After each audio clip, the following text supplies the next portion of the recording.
Right, hello everybody. I'm Andrew Martin, and we'll be going deep on Kubernetes today. I've done a bit of everything. Broadly, you could call it DevSecOps, but I don't think it needs its own bucket. It's all just engineering. I'm a founder at Control Plane. We are continuous Kubernetes and container security engineering, which is continuous delivery done for containers. So I've done a little bit of everything, and especially as everything moves on to Kubernetes these days, we're left wondering, is our cluster secure? We need to know the state of our systems. If we don't know the state of our systems, how do we know if they're burning quietly behind our backs? So everything is rosy when we don't know what's going on. Ignorance is bliss. But how do we harden a cluster against an internal attacker and increase our resilience to massive dam flooding breakage events like this? Everything public is in a container, so we want to make our containers as difficult to pivot out of or break out of as possible. And we also need to lock down access to APIs and data stores and all the things that those containers can access, giving us more time to detect an attack and shut it down. To digress onto pen tests for a moment, a pen test is a point-in-time rubber stamp of limited value to an organization which is in a continuous delivery mindset. So continuous security is essentially an extension of the continuous delivery techniques applied to engineering and security. It's not particularly difficult, but it's a shift in mindset, constant automation everywhere, very much an extension of infrastructure as code and the DevOps principles that we know and love.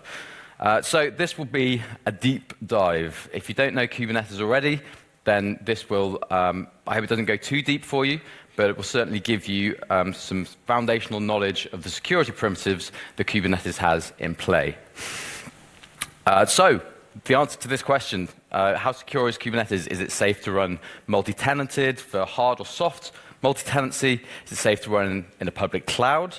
And can we really run Google-style multi-tenanted infrastructure safely? And how, of course, do we make sure that what is secure today remains secure tomorrow?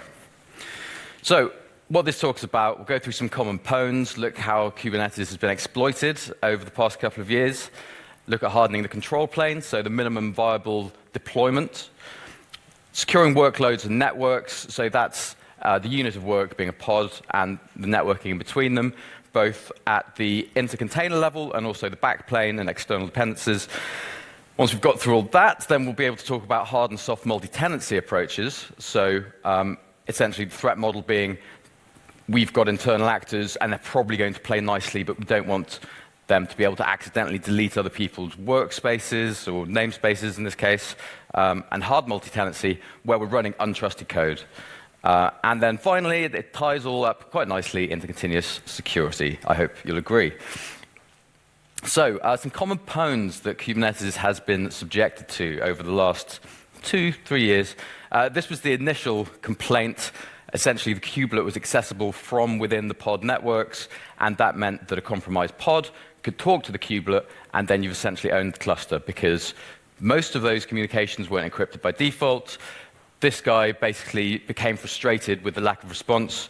One of the truisms that we see from the Kubernetes project at large is security takes second place to the speed of feature delivery. And we see this in all industries. It's a continued fact of the software development lifecycle life, if you like.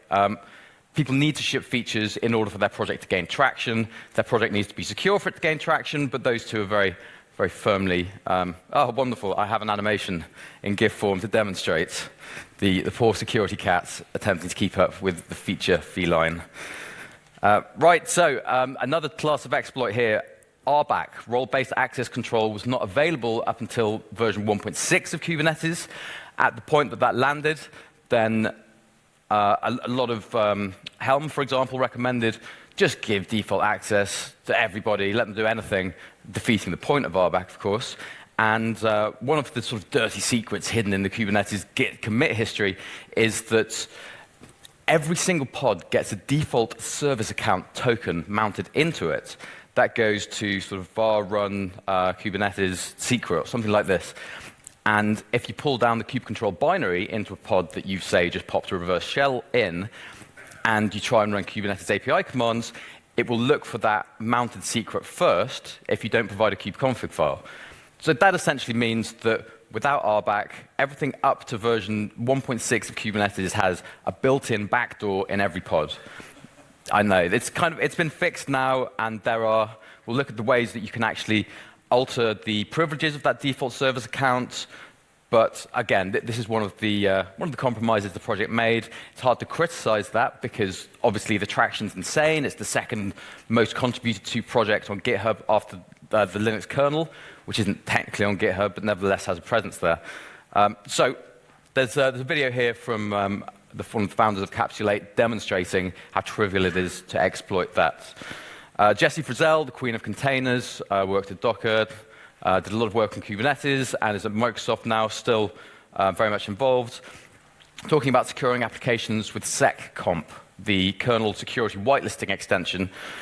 This is a runtime security feature that, when Dirty Cow landed, obviously because containers all share the same kernel, then a kernel exploit means that a container can break out and pop a shell on the host. This was KubeCon maybe a year and a half ago, here in Berlin, I think, actually, this one. Yeah, and Jessie basically demonstrates how using seccomp to restrict the ptrace syscall, in this case, is an effective way of applying runtime security that defends us from unknown threats. Ptrace is kind of limited use unless you're an administrator. It's a kind of reflection API from the kernel for processes to look at what they're doing. And generally, you wouldn't need that in a production application. This year's KubeCon saw an incredible talk from a chap from Symantec.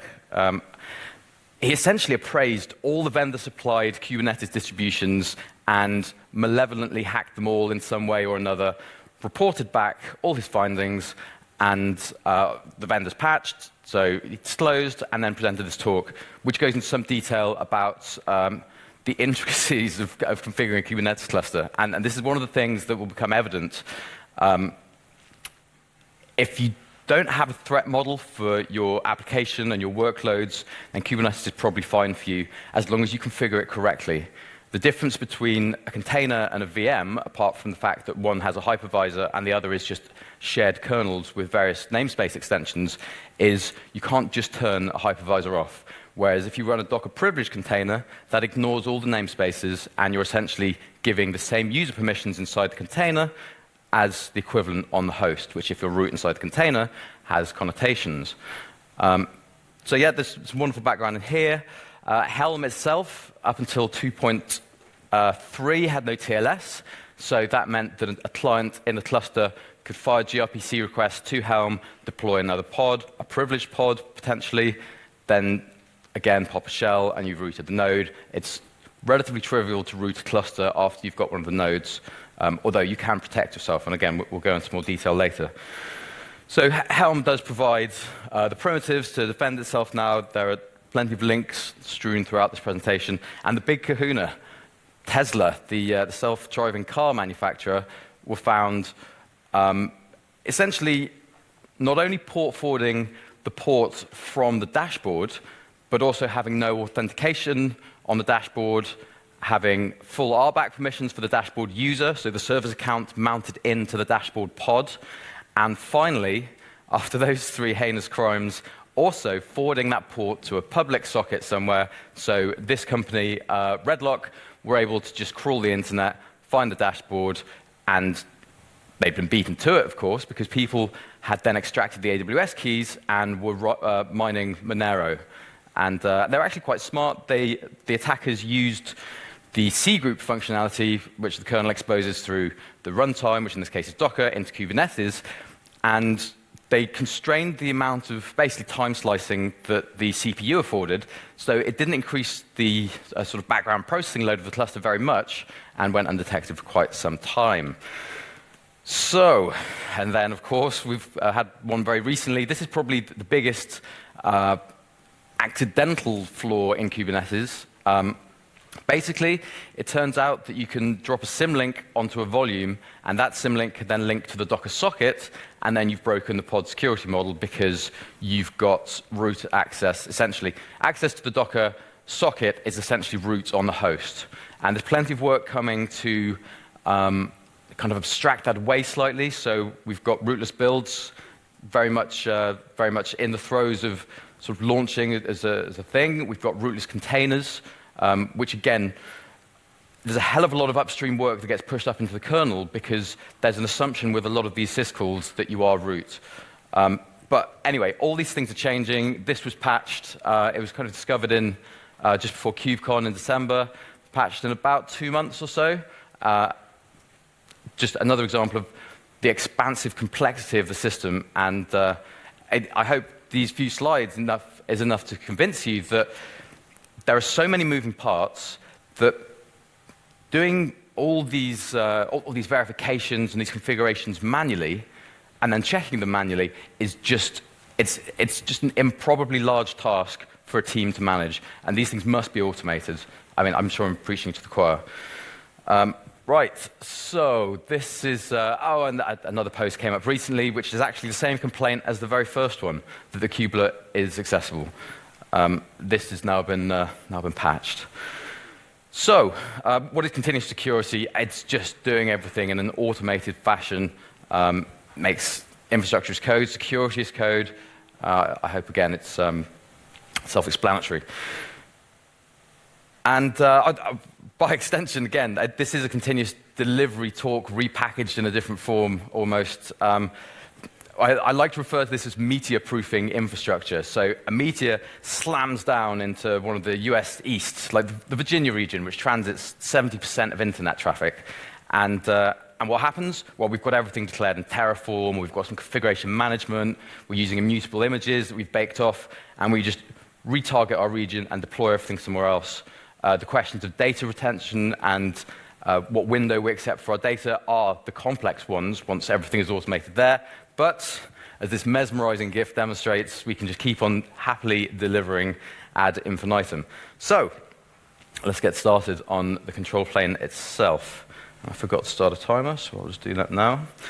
And this one there, thank you. OK, so hardening the control plane. This is what the Kubernetes control plane actually looks like. This guy, Lucas Kaldstrom's just turned 18. He's the Kubernetes on ARM guy who pushed fixes back to Golang to output correct bytecode, that's not bytecode, but correct machine code to get Kubernetes compiling on ARM. The guy's got an incredible future ahead of him. I recommend you follow him on Twitter. And yeah, so this is a really instructive diagram. I think it's one of the best ones that exists. And what we're concerned with here is more or less all the interconnected lines. So they've been nicely color-coded. What we've got on the top there is a simplified version of the master. Now, ideally, that master would be deployed in triplicate, some sort of high availability configuration. And what we're concerned with is all these communications, essentially. We'll come back to this further. So the minimum viable security for Kubernetes is TLS everywhere. And by everywhere, I mean the backplane at this stage. So the control plane we're talking about between the API server and the controller manager and the scheduler and etcd. These are because if these are not TLS encrypted, then not only can we sniff the traffic and we're leaking information, but also we then have to rely on our authorization being configured correctly. Everything should be done as defense in depth, of course. So yeah, just TLS security on the backplane, mandatory as the basics. I'm sure you're aware there are very many different ways to install Kubernetes. And it's worth checking that your particular flavor is doing a number of these things. There are also some compliance tools that we'll get to later on. So Kubernetes the hardware actually details how this is meant to be done. And this wonderful new feature called Kubelet TLS Bootstrap is coming, which basically does this. I will explain it briefly instead of requiring you to read it. But what it means is that a node can generate its own certificate signing request for itself when it auto-scales, which solves the chicken and egg problem with auto-scaling and putting trusted certificates on a node, on the image of a node before it's spun up by the cloud provider. So this is super nifty, but of course, like, what did I say, 1.11 this is landing in. we're a long way past 1.0. I mean, it's a 3-monthly release cadence. So there are still things around the edges that prevent Kubernetes from being, by default, secure in many ways. RBAC, so this is the kind of nebulous permissions cloud in between. RBAC, very simply, role-based access control. It is linking a user to a role via a binding. That's super flexible. One of the really nice things about Kubernetes is we can look at the way that the APIs have been designed, and they're configured for a sort of intense complexity. As many permutations of things as you can imagine, they want to be the one solution, the final system to end all other systems, which comes with some, of course, operational complexity. So in order to secure authentication to the API server, we should integrate with whatever existing Active Directory or LDAP or cloud provider OIDC is available. This means that we don't have to worry about onboarding and offboarding people from our clusters. It means that we can push roles and groups from those systems. There are plenty of different ways to do this. As you can see, the CoreOS DEX solution is a really nice one because it allows the most flexibility of all of these tools. But essentially, these all have a usefulness and a place. This should just be on the APIs, on the API server, so that we can't authenticate with ABAC, which was the precursor to RBAC and is fully deprecated, shouldn't be on any cluster. Right, rotating keys, this is just standard security hygiene. Kubernetes still does not make this as easy as it could do. There are certain things that are happening in an automated fashion, and there are some, like encrypting keys in etcd, which up until maybe version, I can't remember, 1.8 perhaps, the secrets API was just base64 encoding things and pushing them into etcd. I think it was disingenuous to label it the secrets API, but you won't get enterprise adoption without having some sort of secret storage, even if it's just a reverse engineerable, sort of non-hash based. It's not even cryptography, is it? Just changing the base, of course. So this is something that has been done manually in a lot of places. Things like Istio, which sit on top of Kubernetes and actually on top of anything, they can sit on top of a VM, and all you need is IP connectivity, do things like rotating the mutual TLS certificates every hour. So that's considered gold standard. It's probably unlikely that we would automate our clusters to do that, but there's something to aim for, essentially, and probably no longer than, say, 3 months, which is the Let's Encrypt default expiration date on new certificates. Also, clusters have bootstrap tokens generally in order to authenticate the connection from a newly spun up node to a master. These tokens normally end up in S3, some sort of cloud storage, on disk. They should just be removed. Again, it's the specificity of each particular installation method, but they're always languishing somewhere, and just something to watch out for there. Right, so that's minimum viable backplane. Moving on from there, the workload. So by workload, I'm just talking about a pod, generally, the smallest computational unit or logical grouping. And pods are what are deployed by jobs and deployments and daemon sets, stateful sets. So containers are the basis of the Kubernetes security model. And this cat is helpfully demonstrating that. So we all know this. And while these mechanisms are wonderful when layered in depth, individually they are not sufficient. And there are still some non-namespaced kernel resources. Things like devices are not namespaced. Also, we have system time, the kernel keyring, that are just outside of the namespaces altogether. Then we have the user namespace. Now, the user permission model forms the basis of all Linux permissions, right? Everything's a file, and everything is owned by somebody, and user 0, root, can do whatever it likes within reason. User namespaces are the biggest clusterfuck, if you'll excuse the expression, in the whole containerization field.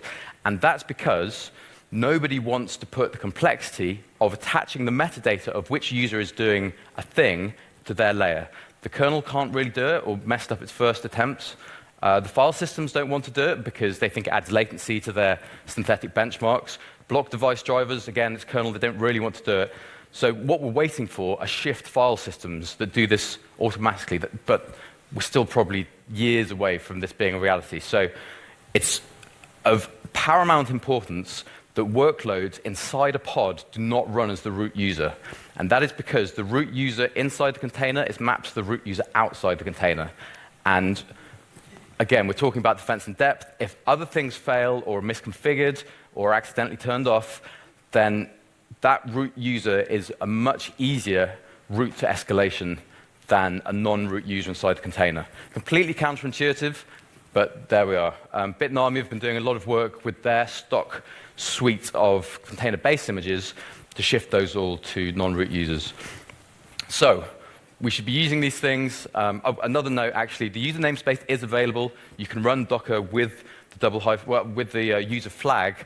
However, it breaks loads of images because the actual container image is not built to run in that manner, and Kubernetes has that off by default, as does Docker. Right, pods. Here's an insecure pod because it's privileged. We've spoken about why that's a big deal. It basically means you're not in namespaces. You're out of the PID namespace, the network namespace, the inter-process communication namespaces, and this means a pod running privileged.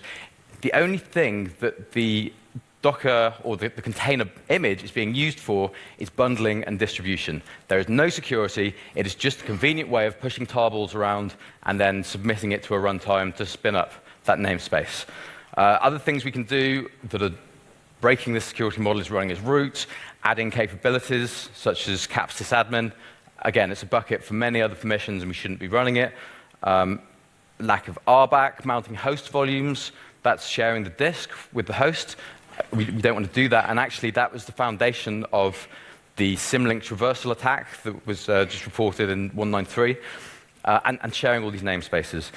There is a handy tool called KubeSec, which essentially details all of the security extensions, why they should be on, and what happens if they're off. And it just pumps back some machine-readable JSON. So that -30 is based on a general threat model suggesting that a privileged container puts the risk of running it so far below 0 that the addition of security-enhancing primitives, like dropping capabilities or running with restricted capabilities for the workload type that you're using, you can't do enough of those to push that back above 0. So this can run as a risk-assessing admission controller, meaning that anytime someone submits a pod or anything else that wraps a pod, like a deployment, to a cluster, then it has a risk score, and if that risk score is below 0, or whatever you judge your application's threat model to score, that is rejected by the API, and the user sees failed to schedule pod. Just another approach for running on even soft multi-tenancy. Pod security policies. I spoke about admission controllers, and we'll go into some detail on how they work in a moment. Pod security policies are a way of defining a set of rules that a pod must conform to. So in this case, this is a pretty awesome reference pod security policy from Tim Allclair, who is Google's lead on security for Kubernetes. And you can see stuff like host network, false, host IPC, false, host PID, false. So if you set any of those flags to true in your pod definition, that will not be scheduled on the cluster. So this is a really effective way, and you can apply it on a per namespace basis. It's a really effective way of preventing your users from doing things that they shouldn't be able to do. Now, there are limits to this. Perhaps you want some of your users to be able to run certain things, certain host introspection tooling, stuff like Datadog or Sysdig, that wants to run as a privileged container. Calico wants to run as a privileged container. So finding the balance between what should and shouldn't be run is difficult. It's best to default as nothing privileged, but of course there are nuances, as with all these things, and they are spectrums. Pod security policies are essential. And Gareth Rushgrove also has a nifty tool called KubeTest, which allows you to run tests against a struct of your pod. So it's super simple, but it allows more flexibility of configuration, of linting, let's say, of your configuration. So deployments. This woman is deploying herself into the distance, far braver than I am. Right, so ultimately, deployments we've spoken about pod primitives, and deployments don't really add very much else to a pod spec that's embedded within them. But these three heavyweights, Tim Hockin is one of the core team. Joe Bader actually was part of the founding team of Kubernetes in Google, and I believe Brian Grant was very intimately involved with that as well. The hot take is, I keep seeing people in Silicon Valley saying, labels really are the ultimate flexibility. By applying pairs of tags, we can use any permutation and tag things that are arbitrarily complex. And it is the big learning. We're talking about Borg and Omega, which are Google's internal scheduling tools that Kubernetes was based on and sort of spawned. And Omega was kind of take two of Borg, but it didn't really get the traction, and they didn't quite hit what they wanted to do internally, so essentially rolled the project back. But the addition of these labels meant that we can suddenly address any, as I said, there's arbitrary complexity and all the permutations we can use. Now that's pretty boring, right? I'm sure you're wondering why I'm bothering to tell you this. It's because when we identify workloads or other configurations or pods, they're all done via labels. Network security policies, they're applied via label on the target pods. So while they're super innocuous and really don't mean seemingly very much, they are absolutely imperative to maintain the sort of tangled web of security policies of your system. Services, again, it's a bit dry. There's not very much that I can add here, but there's one super useful feature that they do provide, and that is the ability to specify a target port. So this is kind of like masquerading one port as another. Again, like, it doesn't sound very interesting, but if we go all the way back to root in the container, you have to have capped netadmin or be a root user to bind to any port under 1024. So either we're not going to use HTTP service name, because we'll have to stick the dedicated port for each specific target we're looking to resolve in the kube internal service discovery, or we can run a container where Nginx runs on 8080, don't need root to get that started, and then use this service abstraction to say this service accepts traffic on this virtual IP on port 80, but actually it's targeting, and here we're back to selectors, these name label pairs.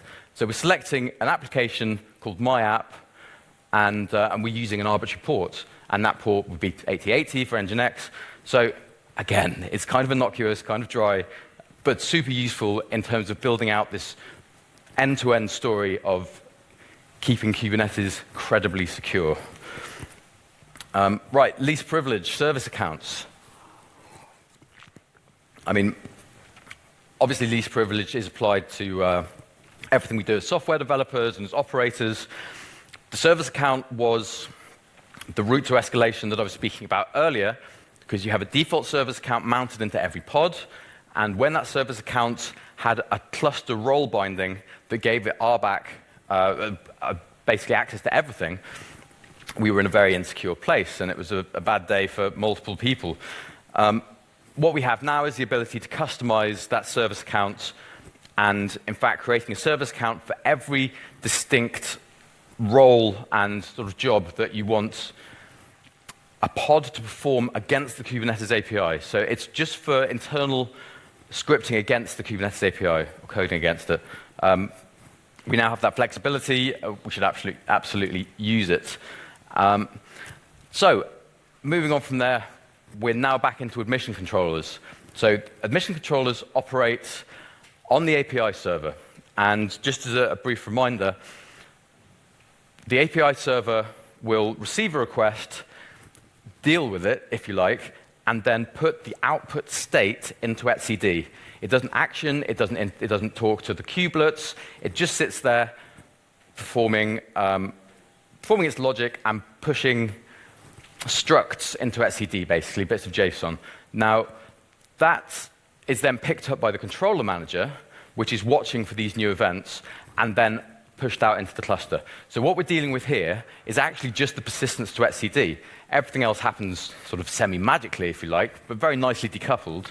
And this, again, is why it's super important to lock down etcd, because you're just bypassing the API server. So what we're doing here is there's two parts we're particularly interested in. That is the mutating admission and the validating. So that means that I receive a request, so I'm trying to submit a pod, and it has no service account. The default service account mutating admission controller will say there's no service account here, we add one by default, insert that line into the structure that's into the YAML, essentially. And then we'll go through object schema validation just to make sure it actually is a valid schema, and then we'll validate the whole thing. So do I have two service accounts, for example? Is there a mistake in my either mutating admission controllers or further back in what was actually submitted? That's all well and good. The major downside was these controllers had to be baked into Kubernetes API, into the API server, so they had to be pushed into core up until very recently. We now have extensible admission controllers. This means that we can define an admission controller in YAML, submit it to the API server, which will then add that as a webhook. So when we get to these mutating admission controller stages, that can then reach out to a service running internally in the cluster. You actually have to provide all sorts. I don't have it on here. You actually have to have that over TLS, and you have to provide the CA bundle for the certificate that's used to encrypt that, because we're leaking information from the API server. So it wants to treat it as close to in-process as it can. You can go out of the cluster, but it's not considered good practice, because then you're leaving the security perimeter. So this is essentially the fundament of security between the user or service account and the API server, and therefore etcd, and what gets deployed into the cluster. These are also super useful for things like image scanning tools. So we've got things like Twistlock and Aqua, and what they'll do is, once you submit an image to them, they will scan all the layers for vulnerabilities, known CVEs, etc., and then record the metadata against the cryptographic hash that defines each layer of a Docker container or an OCI image. That means that when we submit a pod to the API server can run an image admission webhook saying, OK, I've fired this, the exact the container version and name back to Twistlock or Aqua. They'll then go into their index and say, have I already scanned this? If it's not been scanned, or it's got more than a certain number of CVEs, that returns NAC, and you don't get to schedule your image. Now, this is such a huge step up from any of the security primitives that we had before, traditionally with, let's call it VM-based infrastructure. It's kind of, again, the threat model of your organization dictates whether this is useful for you or whether or not you've got the risk and security guys who actually know the CVA plus CVB equal breakout or some sort of exploitation, or can we just mark them all as, yeah, that's fine? And that actually is where the complexity of this comes, because deploying it is not very difficult. Having the expertise in the organization and the time allowed for review of those things, well, that's an organizational concern and outside the scope of this talk. So we're on to the kubelet now. No, we're not. That's no, sorry, that's not the kubelet at all. This is still the admission controller, and these are the varying types of admission controller that we can run. I'll go through these briefly because they're, again, slightly dry, but for posterity, all this is in the slides, and the slides will be released. So image policy, we've spoken about this already. This is where your image scanning tool would respond with yes or no. It's given the pod manifest, and it replies yes or no. We accept that, or we don't. One is able to remotely connect to a pod with a kubecontrol-exec command that essentially runs a new process inside a container, attaches standard in and standard out to your terminal, and off you go. Now, you probably don't want to do that to a user who is not. You probably don't want to allow users to do that, because if. Sorry, I've misspoken here. So that's the exec. For a pod with privileged access, so essentially host access, you probably don't want to allow a user to connect to it at all. So that's what this admission controller will prevent. The Kubernetes kubectl API command saying, attach me to this container, give me 2 channels for standard in and standard out, standard error actually 3. That API call will be denied by this admission controller. What do we have here? This is the limit. Okay, so this is a way of applying C-group level compute and memory resource restrictions at a namespace level. So you can apply these to a pod, and you can also say, my namespace has X units of compute that are permissible.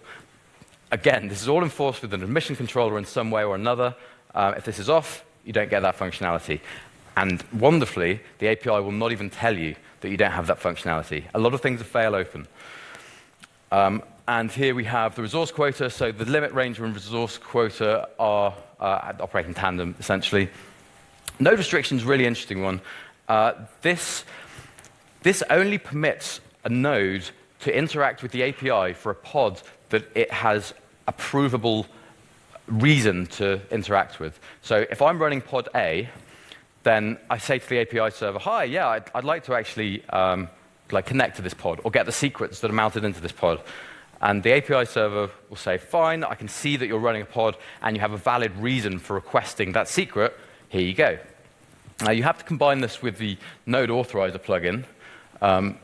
But if I wanted to get the secrets for service B, and I had no reason to do so as a node, well, that's probably a sign either there's a bug somewhere in the code, or that someone's popped a reverse shell or is issuing commands against the API server that they shouldn't be able to do because of our network segregation, but nevertheless, it's just another level of defense and depth. It's just insanely useful functionality. It would be so difficult to do in a system that wasn't holistically aware of every moving part. But these are the sort of things that really help to extend the Kubernetes security model. This is kind of why you may want to do so, because the cluster role for a node has loads of privileges, and these are basically the RBAC mappings here. It's actually the cluster role, but you can see it can do anything it likes to any pod. So it essentially helps to lock this down. Also in beta, we have node restrictions, which are linked into what I was talking about earlier. Seems to be a duplicate slide. Yes, anyway, so that's still the same thing. And the pod security policy. We spoke earlier about that great manifest from Tim All-Clair that defines whether or not we can perform certain actions. Again, that's only enforced if we're running this admission controller. Of note is, and this is the service account one as well that I was speaking of. Now, of note, when running on a cloud provider, the cloud provider deals with all this for you. You don't get to access your master. You don't get access to it, so you don't get to configure the Kube API server. You can do a couple of things like enable network security policies, for example, in the GKE dashboard, just by checking a few boxes or running the API, relevant API commands. This caused a bit of a problem up until, again, very recently, when we got the validating admission webhook. Now, it's just another webhook, but as I said earlier, we're able to define our own custom validation, and this gives us flexibility to customize API server behavior for our specific use cases. Again, if you don't have a specific threat model that these are defending against, this is probably advanced enough functionality to not worry about. But the fact that it's there and we have this insane flexibility, it's a double-edged sword, of course, because of the complexity, but it is a wonderful baseline on which to build enhanced security features for high compliance, which is obviously not a scenario people would have imagined containers being in the last few years. These have changed implementation, so just I'd start with the generic admission server from OpenShift if you're looking to actually implement something around this. Secrets. Now, I mentioned before that these never used to be encrypted. We can now encrypt them. We can now also encrypt the contents of the etcd server. This is done transparently to etcd on the API server itself. So when it's writing to etcd, it will just encrypt the keys, and then as they come back from etcd, it'll decrypt them. Transparent to etcd, but it gives you encryption at rest and in transit. As I mentioned earlier, this is one of the things that you have to rotate yourself. Things will probably change, but a key rotation, encryption without a key rotation story is only half the story, really. There are lots of tools that help with these sort of things. So secure secrets management for kubesec and sealed secrets are especially interesting. I won't go into too much more detail now. The token request API, again, another super cool feature. This generates a single-use token for service accounts. So instead of your service account being a potentially replayable set of, it's actually a certificate and a token and some config, but that can leak and that can be used for replay. The token API will prevent that by issuing a single token. We're very much into sort of like OAuth JOT replay territory here. It's like rotating your nonce for every single request. And there are plenty of tools that help us with audit and compliance on these. Probably notably are KubeBench, which implements the CIS benchmarks, and Sonaboy, which is from Heptio. If you don't know those guys, they are the company founded by Joe Bader and Craig McCluskey, who are two of the three original founders of Kubernetes. They're a company with huge traction and probably the preeminent vendors in the market by some distance. And this Sonaboy plugin is basically compliance for your cluster. It's really great. It's extensible. It's a free security assessment almost. Image scanning is important. As I said earlier, we are so far ahead of where we are traditionally with VM-based infrastructure because we can reason about the whole operating system as a series of tarballs. That gives us the power to, as I mentioned earlier, scan the whole, all the layers, deploy them to a cluster, at which point they have, say, 0 CVEs, happily rolling along, deploying daily, and then we have an earth-shattering CVE. The way that that is addressed is the image registry is always, I say always, it goes through rescanning all those layers, and because it knows what's deployed in production, it can actually scan the contents of production without touching the images, because all the layers are cryptographically signed. They're basically, it's like a Merkle tree, like Git commits on top of each other, and I say cryptographically signed, sorry, they're a SHA-256 hash function. They can be cryptographically signed with tools like Notary, which sit in the CNCF, but Notary is conspicuous by its lack of adoption. There is movement around the signing of images, and things will transpire in the next year or so, it seems, but as yet, the signing of images themselves is not a complete story. So that was workloads. We've done two things here. We've secured the backplane, the control plane, and we've formed runtime security for our workloads. If we assume that those are now sufficiently hardened, what about our networking connectivity? So between pods and for external dependencies, maybe like a cloud provider API, or something like that.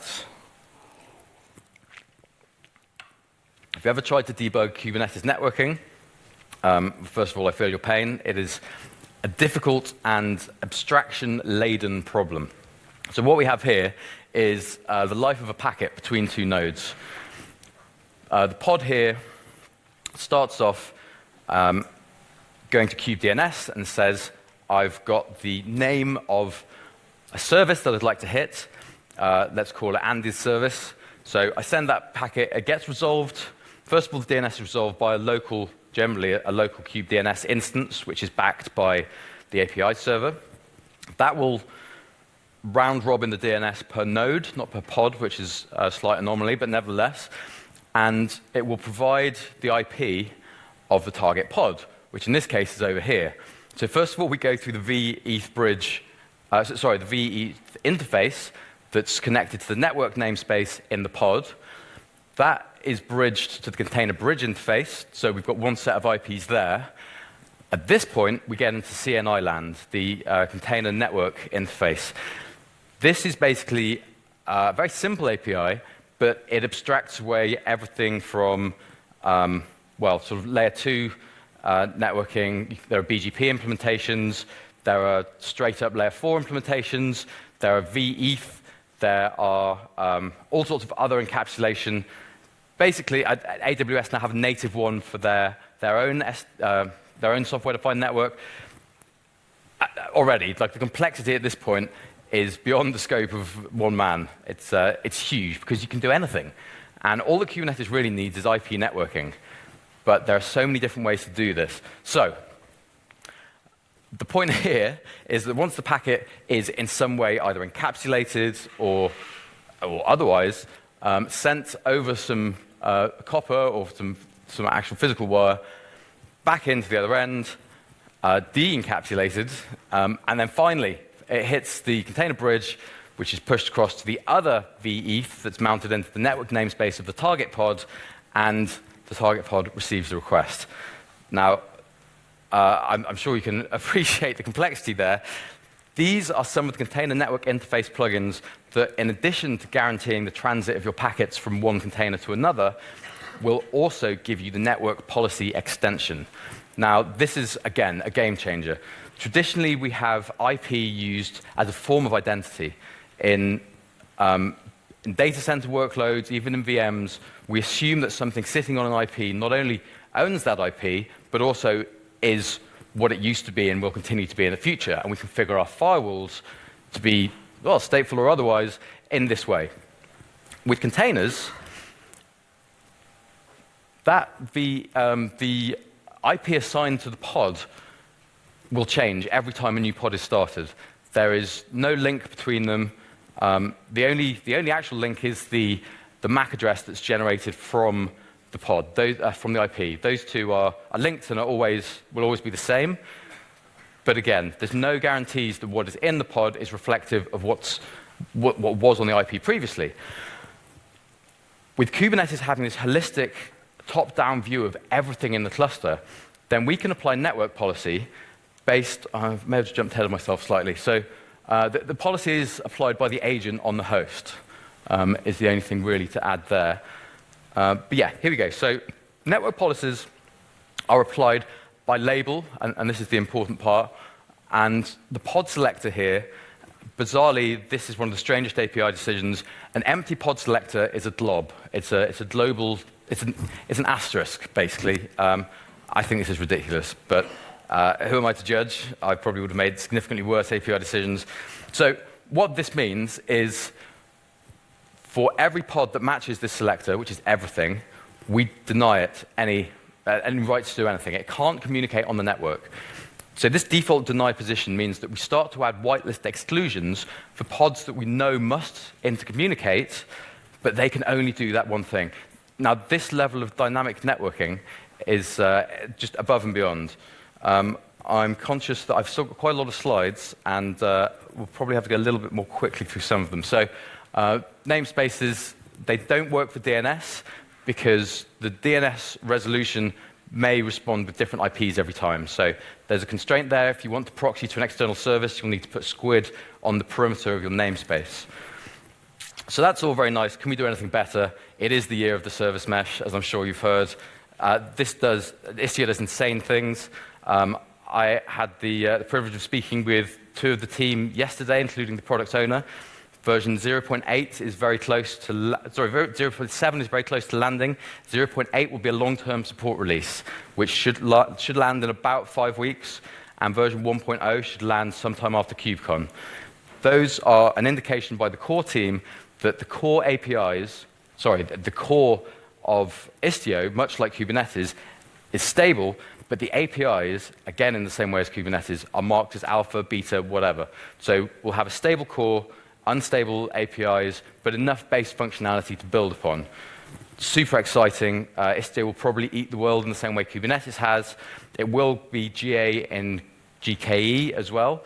And the things it does, it gives us mutual TLS. I mean, I won't go into this because it's not core, let's say, but basically network policy on steroids. You can do traffic shaping, routing, fault injection, all sorts of crazy stuff.